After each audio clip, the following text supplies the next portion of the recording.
All right, good morning. We're here today to talk about the NVAR contracts that you'll be using on your voyage as real estate agents. So we're going to start right into it today with the exclusive right to sell listing agreement. I'm going to just kind of go over as much as I can the important parts in detail, but if you follow along on your own contract, I'm using the exclusive right to sell listing agreement dated 12/19. So this is December 2019 version. Top part is pretty self-explanatory on this agreement. You're filling it out at the top. It's the agreement date, which is whatever the date that you're making this agreement on. So say I was doing this today, it would be April 3rd, 2020. And then between the parties would be the seller and the broker. So the seller's names would go in here, and the broker would be the firm name. So that would be Samson Properties, SAMSON. Your next paragraph, which is paragraph 1, just goes in to say that in consideration for services from the broker, the seller are going into this exclusive right to list their property. Number 2 is the property information. This is important that you fill this section out as completely as possible. That way it identifies the property so that when you're going to upload a lot of this information into the MRIS, you have it here. So street address, city, zip code, tax ID is always a good one to put in here. If you're dealing with a condo, you would need the pertinent information underneath that. And if you are dealing with a historical property, you would fill out whatever those restrictions are or exemptions are would be in there. Now under the legal description, it's either one or the other. You're either dealing with lots, blocks, or subdivisions, or meets and bounds. In most cases, if you're dealing in metropolitan areas such as Fairfax County, you're pretty much going to be using lots, blocks, and subdivisions. If you're working out towards Warrington, maybe out further west, you may be dealing with more of meets and bounds type legal descriptions. Next is your MLS description. Here is you should put in as much information as possible as well. This helps you immensely in your MLS listing as well. Number 2 is the notice section.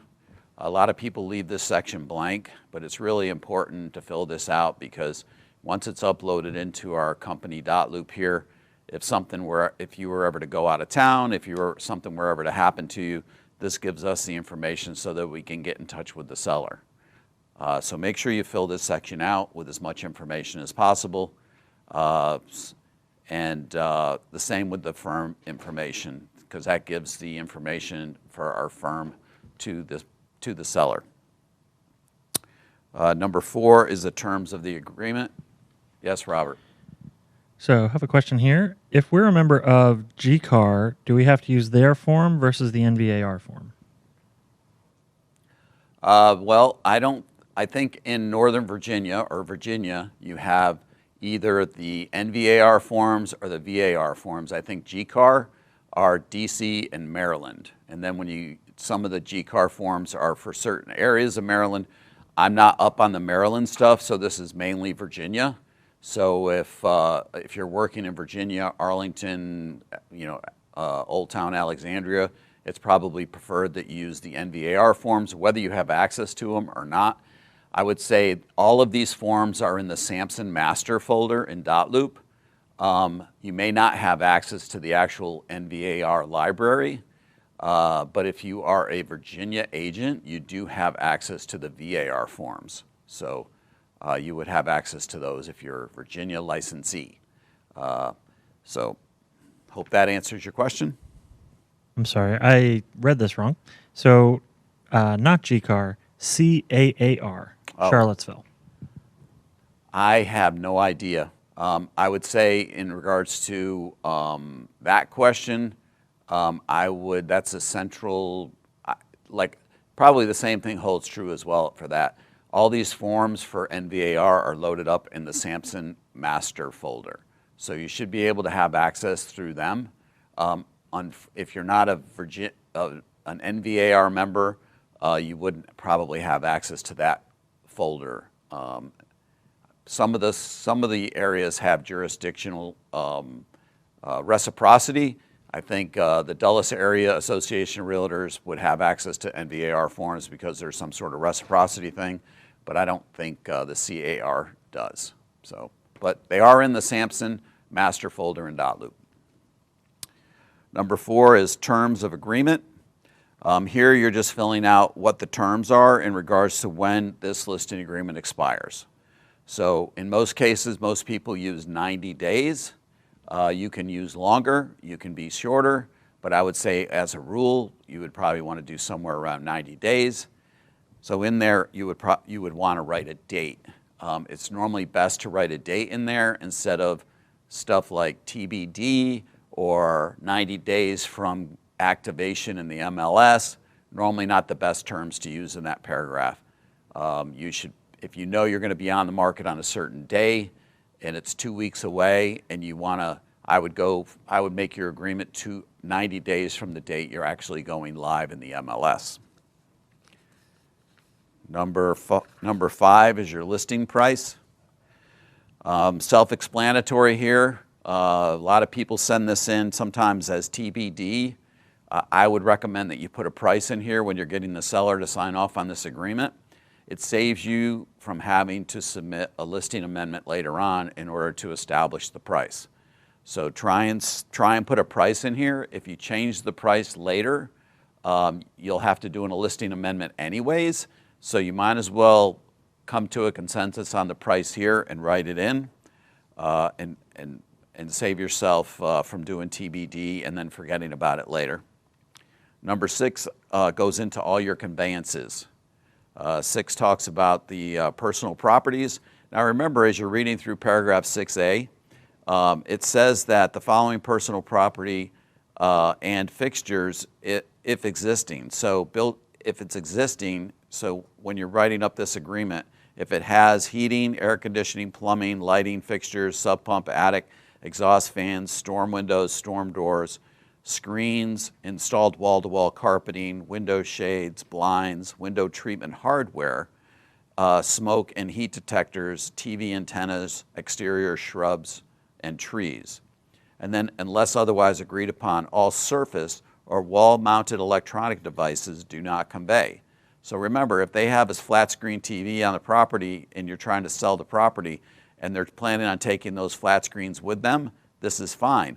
But if they're planning on leaving those behind, you want to make sure that you note it in here that those are staying, because the listing agreement says that those are going to be removed. And then it says if more than one of any item, list the number of item and check it yes.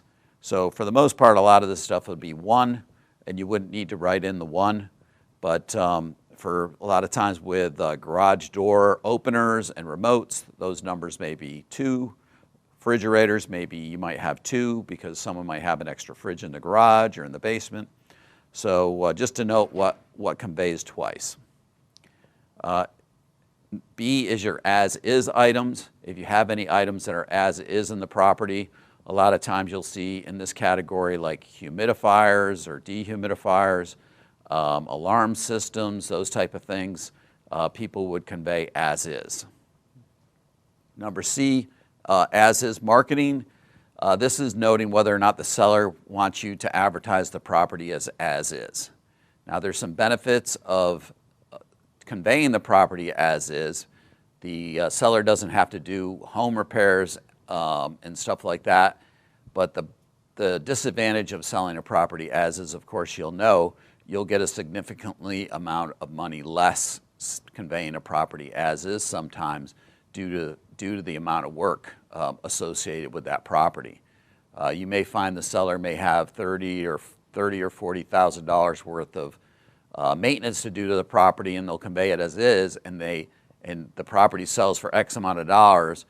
If it was fixed up totally and they're pricing it $40,000 below that for all those repairs, most people will want more under that.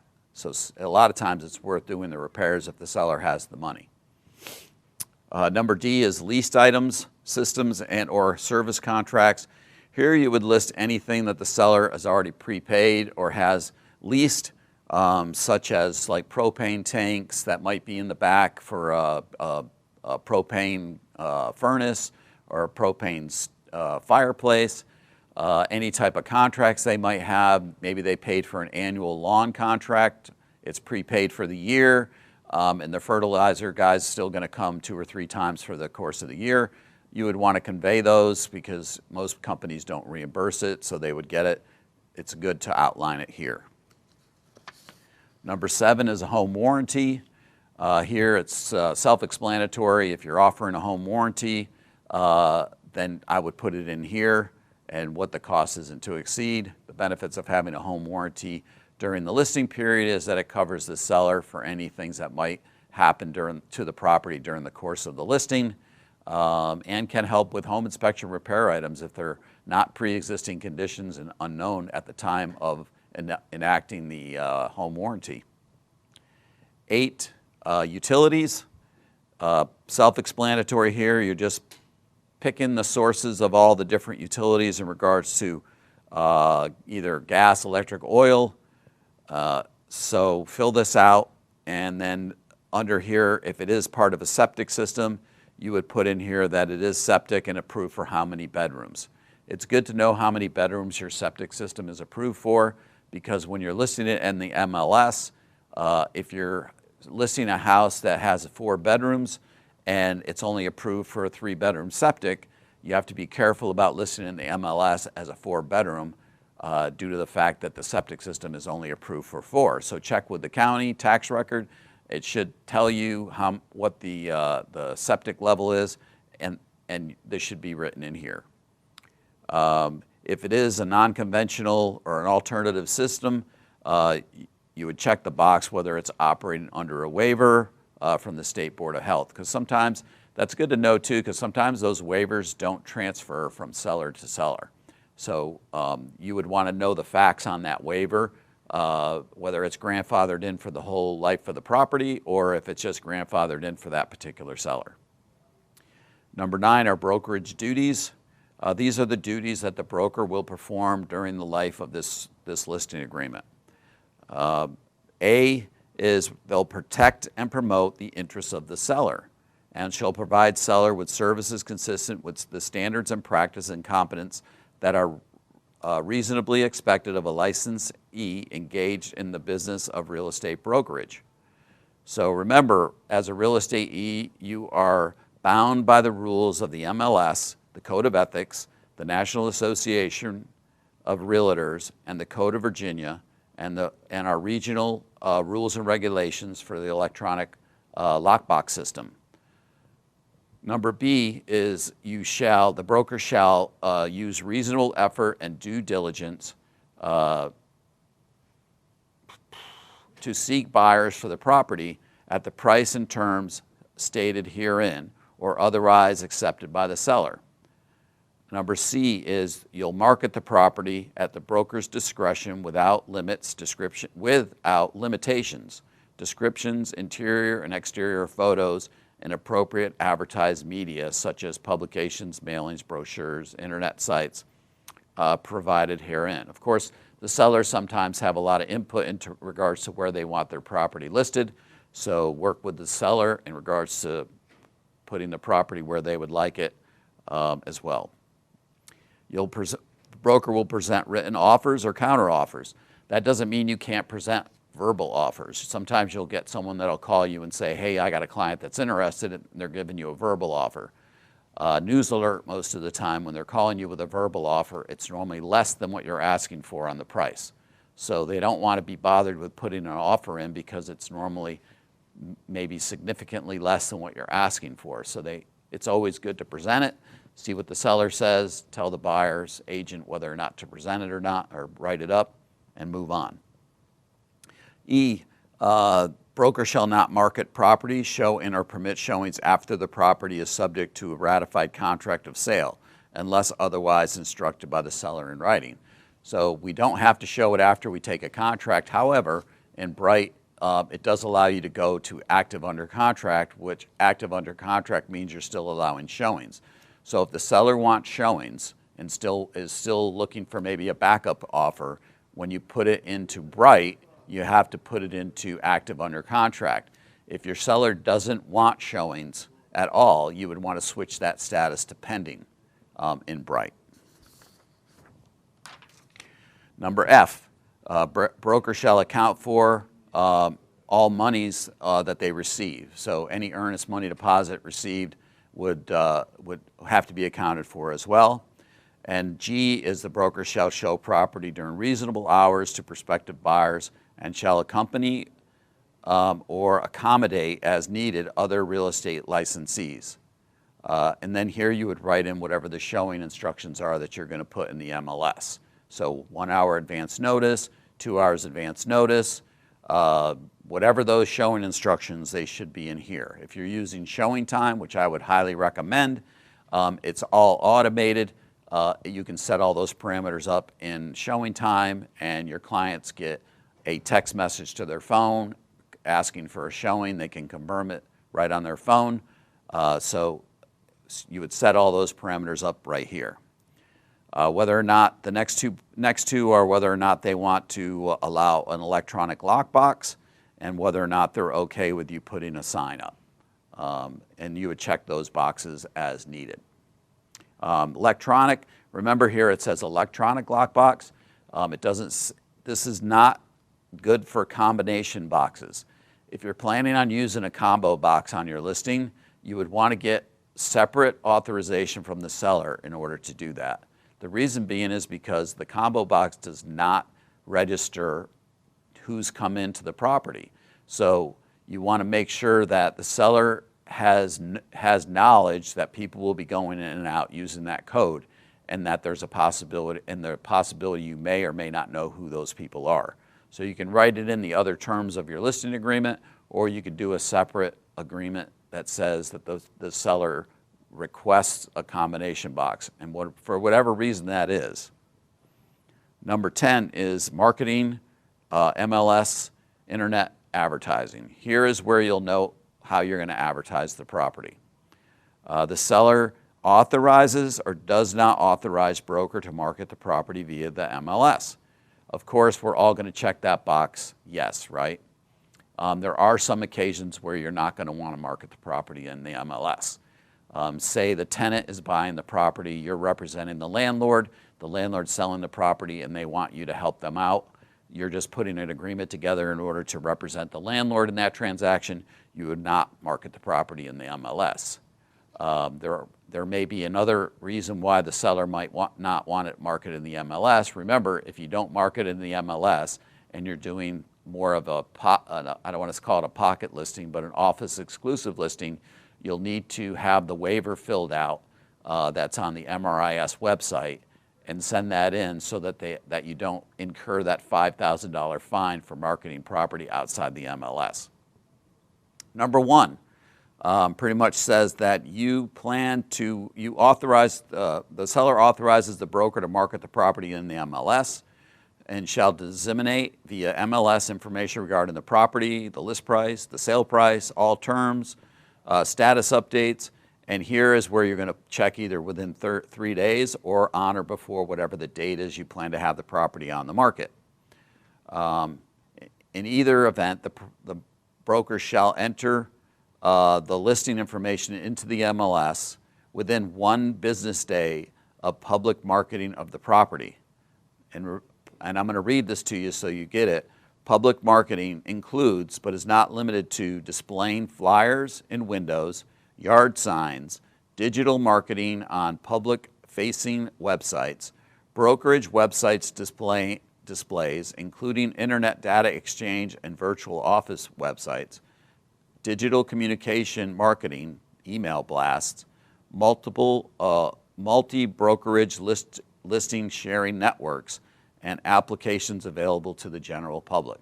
So anytime your listing is out there and it can be somehow seen by the general public, MRIS rules require you to have your listing uploaded in MRIS within 1 business day. If seller does not authorize broker to market the property via MLS, Broker shall instead market property on an office exclusive listing, and that means any listing seller has prohibited broker from public marketing. For each office exclusive listing, seller shall sign and deliver concurrently with this agreement a waiver of brokerage submission to the MLS form or other acceptable certification that the seller does not authorize the broker to publicly market the listing via MLS or otherwise. Broker shall submit such waiver or other certification to MLS within 3 business days of execution of this agreement.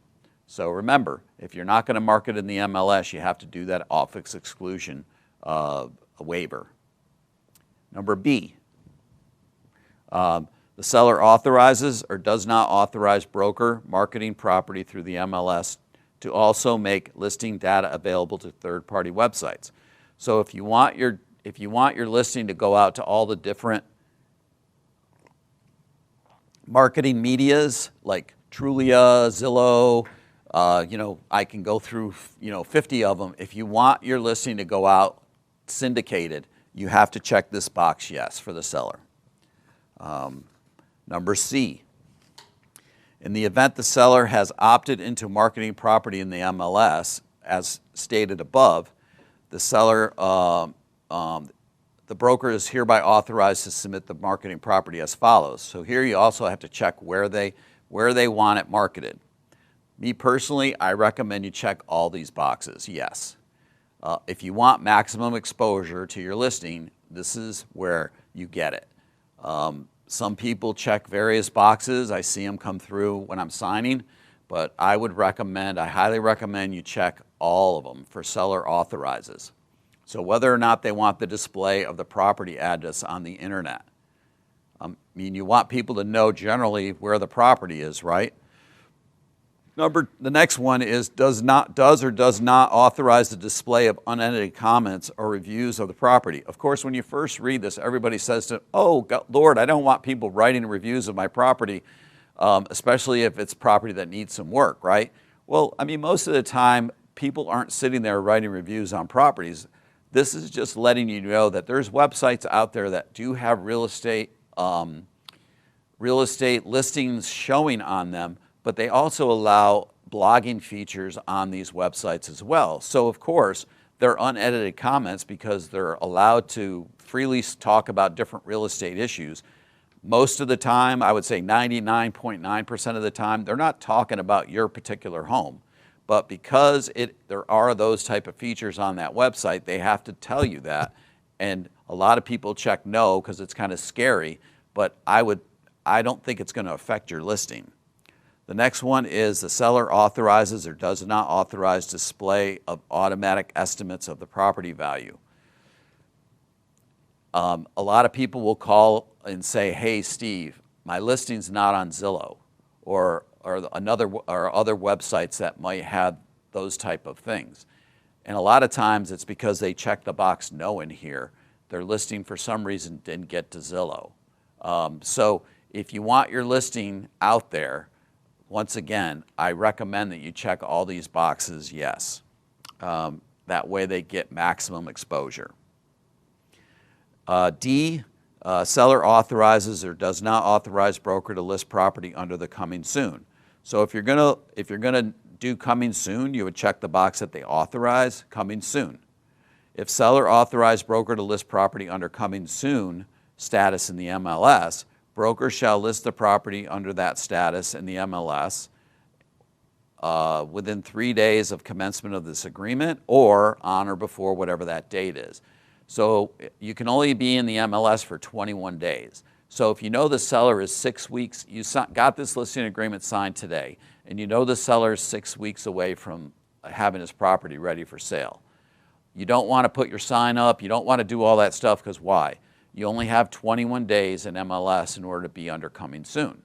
So you'd want to project that out in regards to when would be the earliest you could do pre-marketing. If you're going to do it 21 days prior to going live, you would establish those dates here in regards to when you're going to go under coming soon status. Now, once you're in coming soon status, you can have a sign up, You can do some advanced marketing.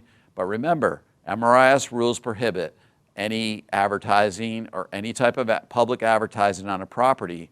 Otherwise, within 1 business day, you have to put it in the MRIS. So don't get caught putting a yard sign up 3 weeks before your property is going into coming soon status, and then nobody wants that $5,000 fine, right? Money's hard to earn. Money's hard enough to earn, right? We don't want to give it to Bright.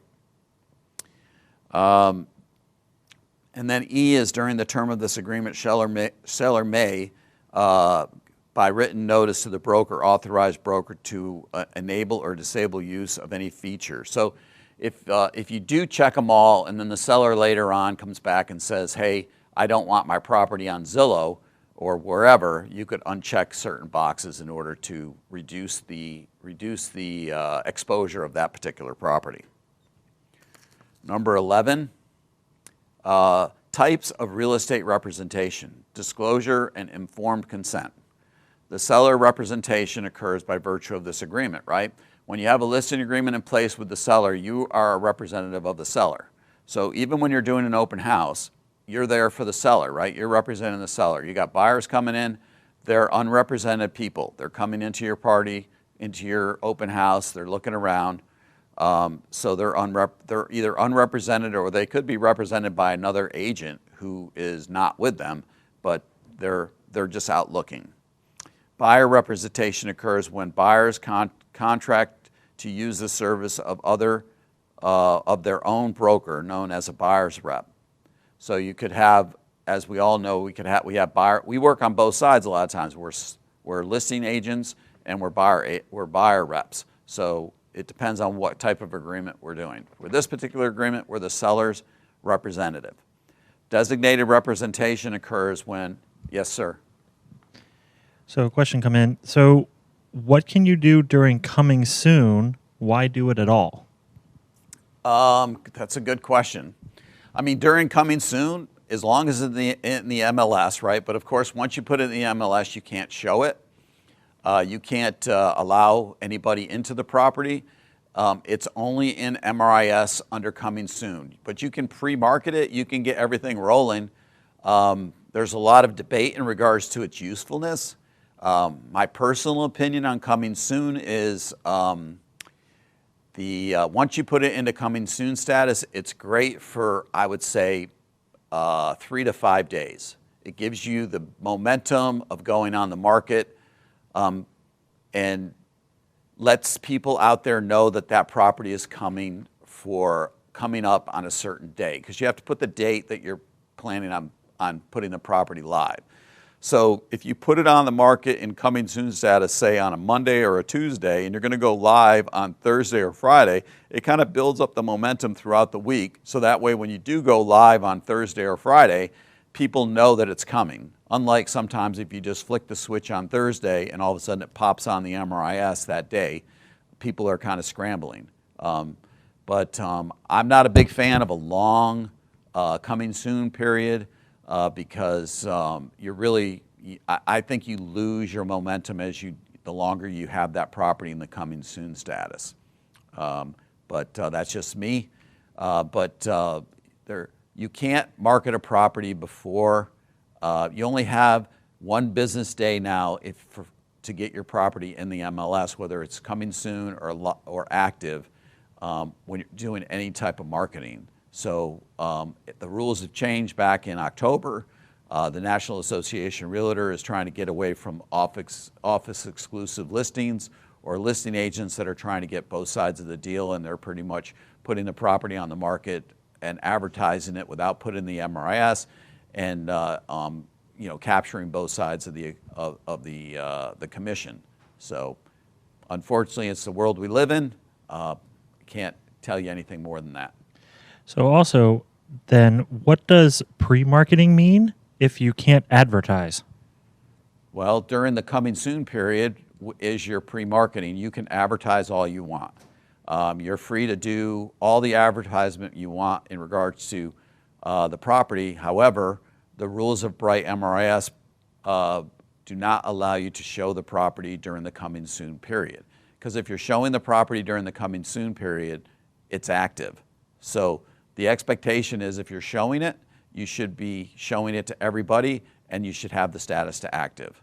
But you know, as far as trying to market the property for your own benefits and drawing in your own buyer for that particular property, your options are very limited. You could, if your seller did not want the property listed anywhere, marketed, you could do the waiver from MRIS, submit that to them, and you could put your listing on, say, only in the company website, which is Cardinal Nest, or the the Sampson Insider Facebook page, but that would be about it.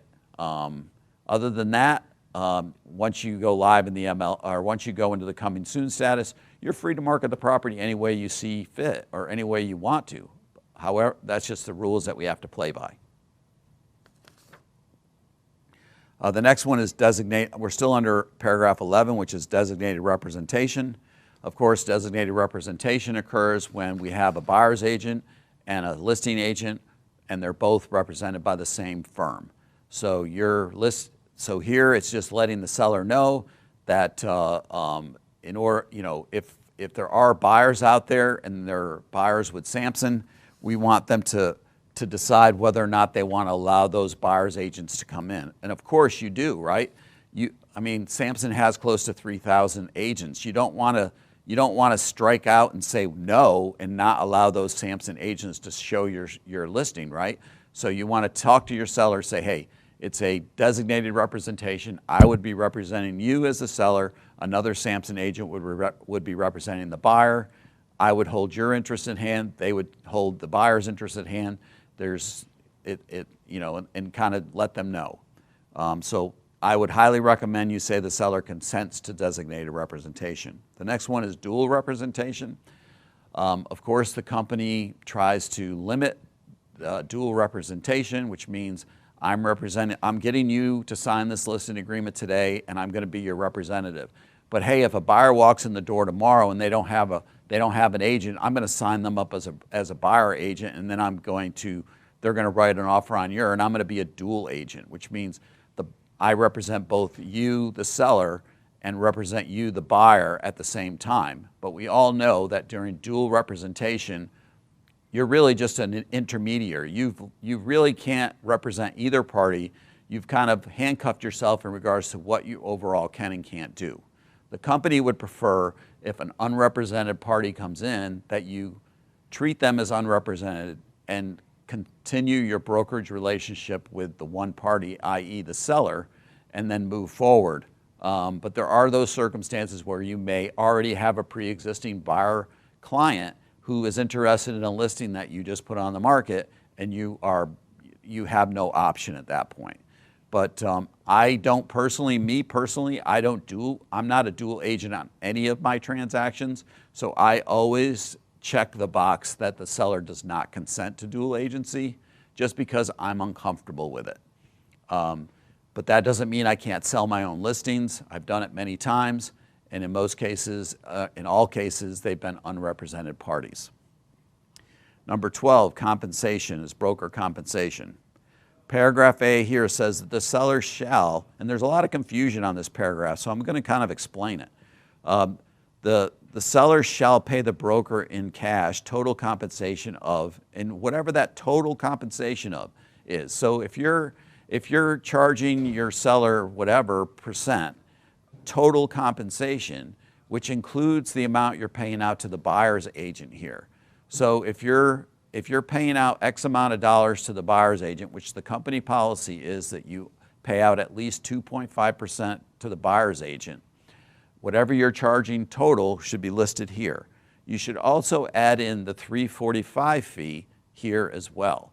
So the admin fee that the company, or the brokerage fee that the company charges the seller or the buyer or the client, you should write that in here. So I'm just going to say 6%, or 6 chickens or whatever you want to call them. I know a lot of people don't like to use percents, but I'm not saying this is the norm, but say 6%, and you're also charging the 345 fee, I would write that percentage plus 345. That way you've covered the total compensation. Then as you read further on down in the paragraph, it says, compensation is also earned if within X amount of days after the expiration, and I would recommend at least 30 days, right? So 30 days after the expiration or termination of this agreement, a contract is ratified with a ready, willing, and able buyer to whom the property had been shown during the term of the agreement, provided, however, the compensation need not be paid if the contract is ratified on a property while property is listed with another real estate company. So for this paragraph right here, if they fire you or fire us and then they hire another company and 3 days later they get a contract on that property, we are totally out of commission. Whether it says 90 days in there, 100 days, it doesn't matter. So number B is cooperating broker. It says broker shall make a blanket unilateral offer of cooperation and compensate to other brokers in an MLS that broker deems appropriate. To the end, broker shall offer a portion of the compensation to the cooperating broker as indicated. And here you would write in whatever that percentage is that you're offering out. Now remember, Sampson says that you have to offer out a minimum of 2.5%. So you would say in the buyer agency compensation, you would put 2.5%. Now look over to the right of that. It says or, right? So it's not and. So you wouldn't fill out the other compensation at all. So for some reason, say you're doing some kind of a deal that you're paying something in regards to a referral fee or something like that, you might put that in there. But remember, it's or other compensation. So compensation can be shown by a percentage or the price. So you can put it in either as a percentage, which I would recommend, versus the actual dollar amount. Some folks do a flat fee, so they may do, say 2.5% plus whatever their flat fee is. So if it's $5,000 or whatever, that would be up in paragraph A, and then in B would be the 2.5% to the buyer agent. Variable rate commission. If applicable, the broker and the seller agree to a variable rate commission to be paid as follows. So if you know there's going to be a variable rate commission, it has to be disclosed up front. So you would want to put that in there. So if you tell the seller when you're filling out this agreement that if I sell the property myself, I'm going to reduce my commission from X to Y, you have to write that in there and you have to disclose it. I never have that conversation with my sellers beforehand because I don't know how the situation is going to transpire. So I don't want to disclose that there's a potential that I could reduce my commission if I find the buyer at an open house or something like that.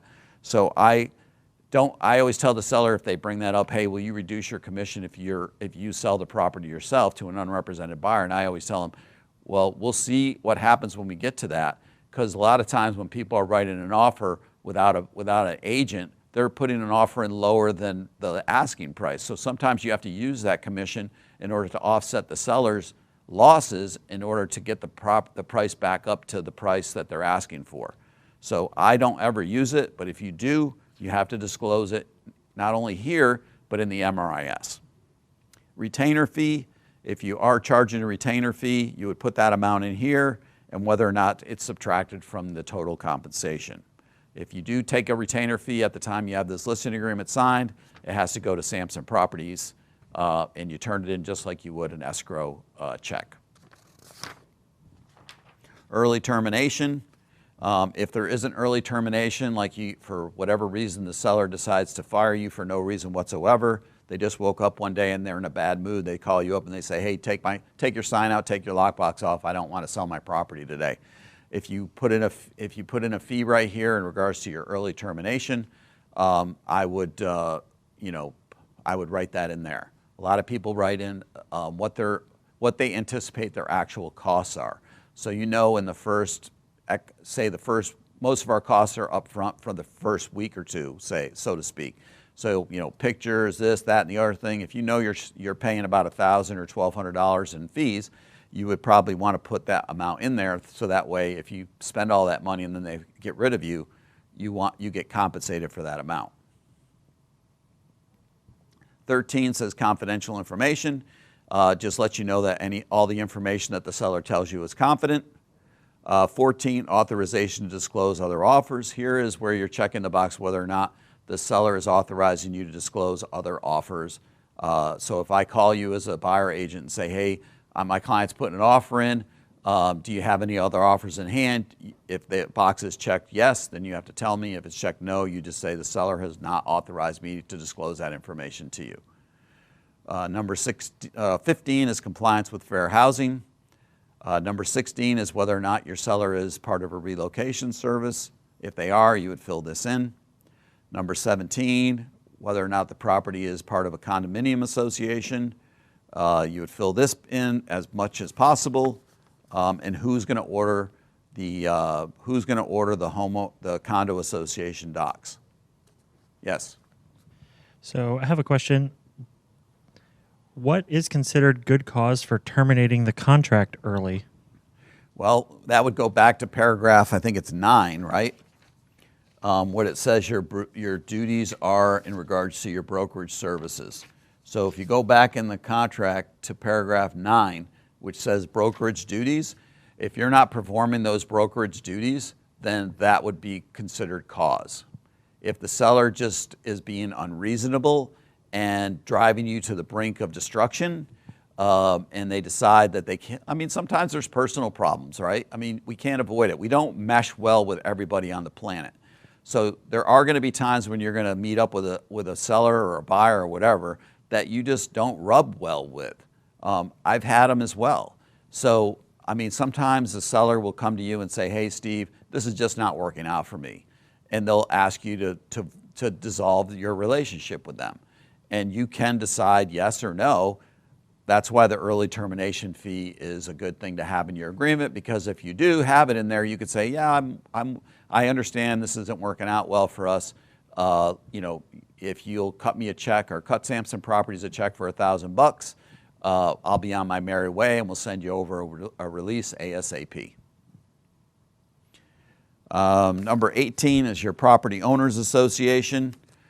Here is whether or not it's in a property owners association. You would check the appropriate boxes. Of course, who's going to order the disclosure documents as well. And the seller should provide as much information to fill this paragraph out as best as they can, because you need a lot of this information too for the MRIS listing. Number 19 is the property condition. This just lets you know whether or not the property is or is not exempt for the Virginia Residential Property Disclosures Act. Number 20 is your lead-based paint disclosure. If the property was built prior to 1978, you have to check the box that you do have to provide that disclosure, and then you would make it part of your listing agreement. 21, I see a lot of people don't fill this paragraph in at all, but it's really helpful once you get your property under contract. You don't have to keep going back and forth with the seller to bother them to get this information over to the title company. So you would check the appropriate boxes in paragraph 21 and fill out the best of your knowledge. So that way you know the status of this property. If you're listing a property at $400,000 and during the process of filling all this out, you realize that they have $380,000 worth of debt on the property, and for some reason you get you're selling it for $400,000, you're charging say 4%, that's $16,000 plus title fees. I mean, that's pretty close, right? I mean, on a $400,000 property, if they owe $380,000, you only got $20,000 to spare here. So you might be looking at a situation where the seller might have to come to the table with money, which the question would be, does the seller have the money to do that? So you want to know all these things up front before you put this property in the MLS. Don't get caught at the end trying to figure out ways to get through all this stuff. That's why this listing agreement asks for all this information. Number 22 is the seller's seller financing. If your seller is loaded and they want to offer seller financing, you would check your box that they do. Otherwise, if they're just a normal seller and they want their money at settlement, I would check does not agree. Closing costs. This just goes on to let the seller and the buyer or the seller know that they have certain things that they have to pay for at closing, and whether or not you are attaching a seller's estimated cost at settlement. Number 24, pretty much ask the seller if they are a foreign person, as for FIRPTA, and you check yes, they are or not. And remember, it has to be disclosed in the sales contract as well. 25 are seller's duties. This just goes through and lets the seller know that they are aware the seller may be responsible for fail to disclose information or misrepresentation of the property. Seller certifies the accuracy of the information provided to the listing agent. Seller has capacity to convey good and marketable title to the property by general warranty deed. The seller is not a party to any other listing agreement with another brokerage. No person or entity has the right to purchase, lease, or acquire this property by virtue of the option first right to refusal. And then seller is or is not a licensee. The seller has no knowledge of existing or removed abundances of underground storage tanks, and whether or not it's tenant occupied. And then, of course, if it has any type of recording systems in the property, it has to be disclosed as well. Access to the property paragraph is 25B. This just allows the seller, gives you access to the property in order to do what you need to do. Seller maintains all the risk of the property. So that's under paragraph 25C. 26 just gets into miscellaneous provisions. I'm just going to highlight wire fraud. Make sure that you talk to your sellers and buyers about wire fraud. There's a whole disclosure on that you have to sign anyways, but it's always a good time to talk about it. I always talk to the sellers and buyers all the time about it. Don't ever wire your money to anywhere other than what is originally given to you from the title company. If you get something via the email, an email later on, don't ever do it unless you confirm it with your agent or the title company. So make sure that you convey that. And then 27 is attorney's fees. If for any reason either party has to sue the other party, those fees are not a part of this agreement. And also that if either party has to sue the other party and one party is considered to be the virtually sustaining party, then sometimes your legal fees could be recouped. And then any additional terms, and then it's signed by the seller and then sent in for broker signature. You should fill out your sales associate information as best as possible. And I think if you use dotloop, the supervising broker contact information fills out automatically as well. Any questions quickly on the exclusive right to sell listing agreement?